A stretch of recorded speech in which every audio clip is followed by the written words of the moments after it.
hadir di sini kan masih banyak yang jadi budak. Kita itu budaknya hawa nafsu, kita budaknya dunia, kita masih membudak kepada harta. Maka hadirnya kita di majelis ini, kita berharap semoga keluar dari majelis ini kita dibebaskan oleh Allah dari perbudakan dunia, dari perbudakan selain menjadi hamba Allah Subhanahu wa ta'ala. Kita yang duduk di majelis ini ya masih banyak utang. Ada enggak yang enggak punya utang di sini? Maka kita minta sama Allah Subhanahu wa ta'ala semoga keluar dari majelis ini bukan hanya dilunasi utang kita, tapi kita diberikan rezeki yang berlimpah oleh Allah Subhanahu wa ta'ala. Dan kita yang ada di sini masih banyak yang punya dosa, belum bertobat atau tobatnya belum diterima oleh Allah. Maka berkat majelis ini kita mohon kepada Allah agar digerakkan hati kita untuk bertaubat, diterima taubat kita oleh Allah Subhanahu wa ta'ala, dan diampuni dosa-dosa kita. Amin ya rabbal alamin. Dan mumpung ini bulan Rajab, saya akan sedikit saja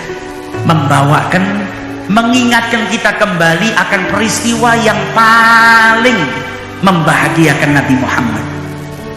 Karena orang yang ngaku cinta sama Nabi harus cinta dengan apa yang dicintai sama Nabi Muhammad. Peristiwa yang indah yang dialami oleh Nabi besar Muhammad sallallahu alaihi wasallam, yaitu ketika beliau diperjalankan oleh Allah Subhanahu wa ta'ala melalui perjalanan Al-Isra wal Mi'raj. Kisahnya Isra wal Mi'raj sudah sering kita dengar.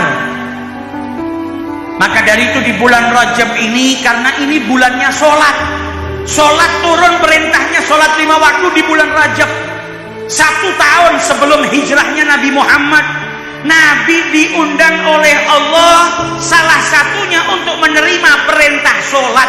Semua perintah dalam agama Islam ini dari Allah melalui perantara malaikat Jibril dibawa di dunia, disampaikan kepada Nabi Muhammad. Puasa Allah ke Jibril, Jibril turun ke dunia ketemu sama Nabi Muhammad.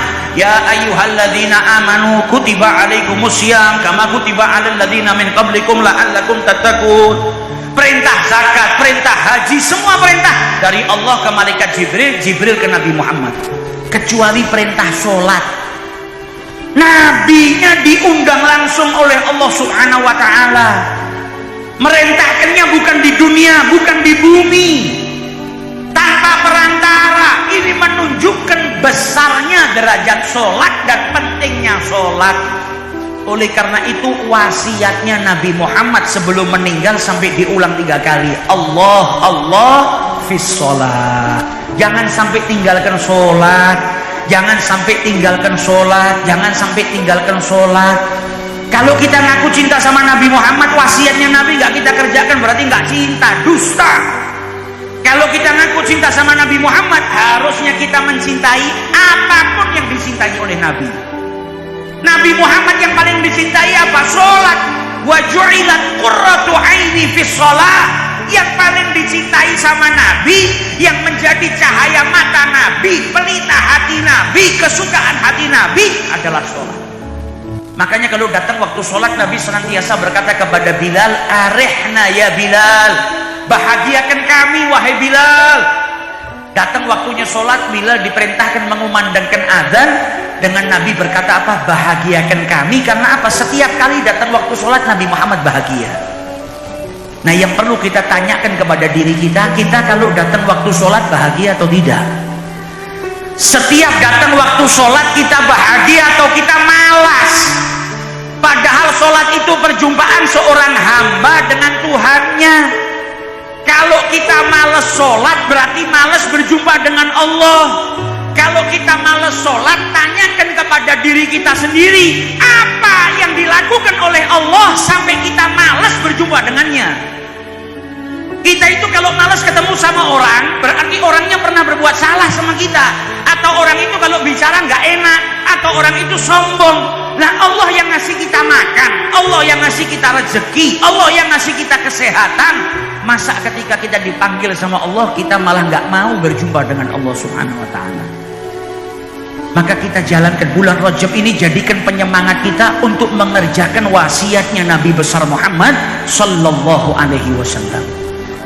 Para kekasih Allah yang mereka sukain apa? Sholat. Sayyidina Umar ibn al-Khattab itu ketika menjadi imam, beliau sebagai khalifah jadi imam sholat subuh, tiba-tiba ada musuh namanya Abu Lu'lu'ah al-Majusi datang bunuh Sayyidina Umar, nusuk Sayyidina Umar, dan beliau sedang saat itu jadi imam, ditusuk sama Abu Lu'lu'ah sampai Sayyidina Umar jatuh pingsan, digantikan Abdurrahman ibnu Auf yang menjadi imam. Digotong Sayyidina Umar ke rumahnya, ditusuk 3 kali, sakit, sakaratul maut, hampir meninggal dunia. Ketika siuman, ada yang mengingatkan Sayyidina Umar, as-salatu ya amirul mu'minin, sholat wahai amirul mu'minin, tadi kau belum sholat subuh, tengah-tengah sholat kau ditusuk, kau pingsan, batal sholatmu, kau belum sholat. Maka Sayyidina Umar berkata apa? Naam, benar, la hadza fil Islam liman tarikas sholat. Tidak ada keberuntungan dalam Islam bagi mereka yang meninggalkan sholat. Jangan harap beruntung, jangan harap bahagia bagi mereka yang meninggalkan sholat. Dalam keadaan luka parah, beliau duduk sholat dalam keadaan duduk dan darahnya sambil mengucur. Karena umat Islam nggak boleh meninggalkan sholat. Sholat itu boleh ditinggalkan untuk 2 golongan. Yang pertama mati, kalau sudah mati baru boleh nggak sholat. Yang kedua hilang akal, edan, gila, tahu gila? Kalau gila baru boleh meninggalkan sholat, nggak sholat. Karena apa? Akalnya nggak waras. Berarti hari ini kita tanamkan kepada diri kita sendiri, kalau ada orang masih hidup belum mati nggak sholat, berarti dia gila. Karena yang boleh meninggalkan sholat hanya orang gila. Selagi kita waras, maka tidak diperbolehkan kita meninggalkan sholat. Kalau seandainya sholat itu boleh ditinggalkan, maka orang-orang yang saat itu perang di zamannya Rasulullah sudah meninggalkan. Tapi di peperangan turun firman Allah Subhanahu wa taala mengajarkan kepada para sahabatnya Nabi sholatul khauf. Bahkan orang yang sakit dalam Islam, kau nggak bisa sholat berdiri, duduk, kau nggak bisa duduk berbaring, kau nggak bisa berbaring terlentang. Ketika kau nggak bisa berpindah-pindah dalam pergerakan sholat, maka isyaratkan dengan kepalamu. Kalau kepalamu sakit, kau nggak bisa mengangguk-anggukkan kepalamu untuk merubah perpindahan sholat, maka dengan matamu, kedipan matamu. Nggak ada alasan untuk meninggalkan sholat. Maka jadikan bulan Rajab ini bulan yang memicu semangat kita kembali untuk apa? Mendekatkan diri kepada Allah melalui sholat.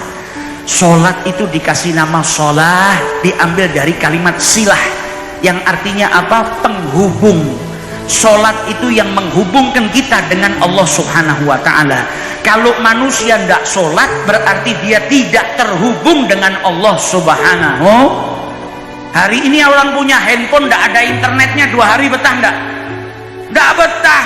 Tapi anehnya ada orang 1 minggu nggak sholat, nggak terhubung dengan Allah, betah.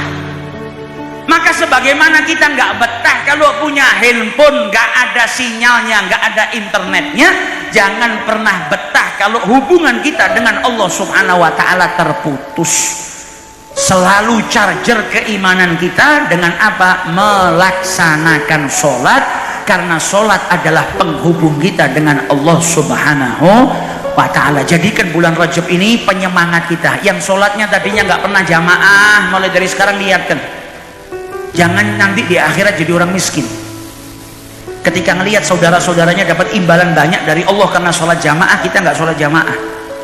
Maka mumpung kita diberikan kesempatan oleh Allah Subhanahu wa ta'ala, kerjakan sholat secara jamaah. Saya susah kalau 5 waktu, mulai dari 1 waktu. Niatkan saya nggak mau sholat maghrib kecuali jamaah. Jalani istiqomah dulu sebulan, 2 bulan, 3 bulan, sudah istiqomah, tambah isyanya. Sudah jalan 2 bulan, 3 bulan, tambah subuhnya. Sudah jalan 2 bulan, 3 bulan, tambah zuhurnya. Nanti 5 waktu semuanya akhirnya dikerjakan secara jamaah. Dan perintahkan kepada keluarga kita, khususnya kepala keluarga, jangan sampai teledor anak istri. Jangan pernah bosan untuk tanya sudah sholat atau belum, karena kepala rumah tangga bertanggung jawab. Kalau anaknya nggak sholat, bapaknya dosa. Kalau istrinya nggak sholat, suaminya juga berdosa. Didik anak kita mulai dari kecil untuk tidak meninggalkan sholat. Didik anak kita dari kecil untuk melaksanakan sholat berjamaah. Supaya apa? Supaya anak kita kelak membahagiakan kita ketika bersaksi di hadapan Allah Subhanahu wa ta'ala.